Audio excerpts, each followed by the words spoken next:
To the finish, Carlos Newton, 1997 Canadian overall Jiu-Jitsu champion. Chris Barnes, two-time NCAA wrestling champion. This one proved to be a beauty. This is Dave Bontempo along with Dan Gable and John Peretti. We go to round 4 of Carlos Newton and Chris Barnes. Carlos Newton has 2 rounds left to try and come from behind. Chris Barnes has certainly had a territorial advantage and strategic advantage. He's had the aggressiveness edge and has been tactically efficient thus far through 3 rounds. 2 to go. Hey, he does a wrestling hold. Ankle lock. Attempt by Barnes here. Holy cow. Newton goes for the ankle. Can he turn it around? Oh boy, Barnes got himself into trouble. He slipped out. Somehow he slipped out. Maybe it's a sweat, Dan. It's not totally out yet. No, it's not out. The knee's still caught. But underneath there. But this is definitely where we don't want to be. You like this, don't you, John? Well, I'm having fun listening to you, actually.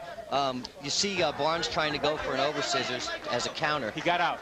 He come out of it. Can you believe it? Yes, I can. Well, how did he get out of that? We talked about the sweat, Dan, coming off of the tight locks, a point you mentioned earlier, and Barnes was able to get away. Newton had him in trouble for a while, but could not finish. It took a lot out of Barnes to get out of that. I'm going to tell you right now. It's he's happy it's probably the 4th round, and you know, he's just that's now he's hanging on. He's hanging on to kind of a situation his where right arm is really, I can't believe he hasn't extended himself like that at all. There, his scramble ability helped him there. Definitely helped him there, but he's not really putting the move on. He's kind of catching his breath here. Barnes, after a tough beginning of the round, has about 1.5 minutes to get through. Now he gets some protection and gets close to Newton. You see him utilizing the clock a little bit as he slowly tries to climb into offensive position. And Newton has turned his back on him. And all of a sudden, Barnes is in charge. Well, he's keeping his hips down this time, down below his hips. Before, he did not keep his hips down. When his hips got up, he was able to go through with that ankle and knee. So definitely stay below the hips on the when you're attacking. If you'll notice, what Barnes is trying to do is push that leg through. But Carlos is giving him that little face lock and pushing him up, so to keeping him back. John, should Newton have been more aggressive in this round, considering what happened for him earlier in the round? He just needed to have a little bit tighter leg on that, and everything would have been fine. He had his opportunity there. That was. I mean, he had the ankle twisted. He had the knee twisted. It just against a guy that's flexible and sweaty. Well, in 5 3-minute rounds, you may get a couple of opportunities, no more, to obtain a submission. And Newton, after being on the defensive end, certainly had his golden opportunity early in round 4. Got one more stanza coming up in what has been an entertaining matchup. The referee is telling him to get it together. Let's make some movement here.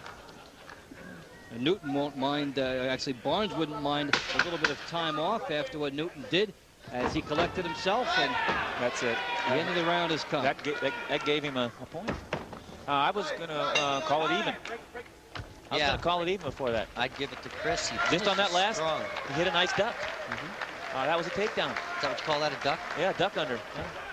Duck. Guy's leaning. How much credence do you give what Newton tried to do and what offensive strategy he had early in the round? Is it a point-scoring situation or just good aggression?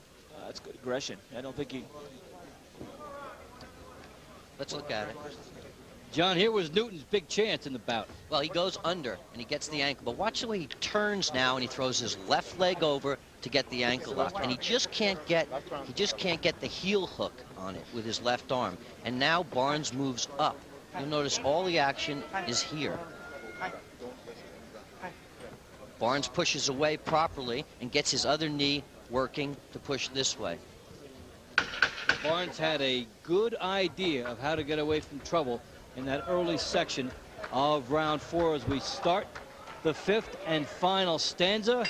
And Dan, your thoughts on the end of round 4 there? Well, even actually before that, you know, when he got the ankle and the knee, you know, in high school wrestling and in collegiate wrestling, that's what's called a potentially dangerous situation. It's not illegal, but the referee would definitely look at it and probably have broke it from a potentially dangerous injury situation. So, you know, that's the one thing that's happening here, that, you know, you don't get it broke unless you break your leg. Carlos Newton just tried to jump into a triangle and got stuffed. Now we would guess that the clock is working against Carlos Newton. He went for it again. Yeah, he's going. He's definitely he's got his back against the wall here, and he's got to go for a submission. I don't see how he can win this particular event without getting a submission. Barnes on the top has been very good at guarding the lead and has been very well balanced and has shown good leverage. Top of his game here has not been flustered at all. Dan, I think the poise of Barnes has been maybe an underrated aspect, but a very good one for him throughout this competition here. Well, I think the wrestlers are pretty confident, but they can't at all just all of a sudden relax to the point where they overestimate what they're doing out there. I think that was a great example. All of a sudden, off of flurry, he was in trouble. And I think maybe he got a little lackadaisical off that, you know, let the other guy take the move to him. Barnes closing in on a victory, we would guess, halfway through round number 5.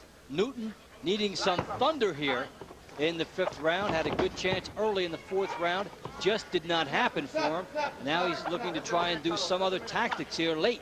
Newton is desperate to get underneath this guy now. Desperate. Time is working against him. It must be so frustrating, John, the clock against you like this, and you've got to make so much happen. Yeah, and I don't see it. I think that his coaching has made him great. Well, I can tell you right now that he's got a lock on him. Barnes did. But see, Newton's going to an overhook, and that's definitely not a good lead into an offensive move. And, you know, I don't think that they understand that. See, that's where wrestlers underhooks, that type of control, it's a lot better for offensive attacks, and he keeps going to the overhook. The wrestler keeps going to the inside, and that's really Newton's disadvantage to Barnes' advantage. And Newton looks a little exasperated here. And for the uneducated, you're talking about their arms. Right. Now Barnes gets a move. Newton slips away. Now Newton is in a survival mode again. Gets the guard. Armbar.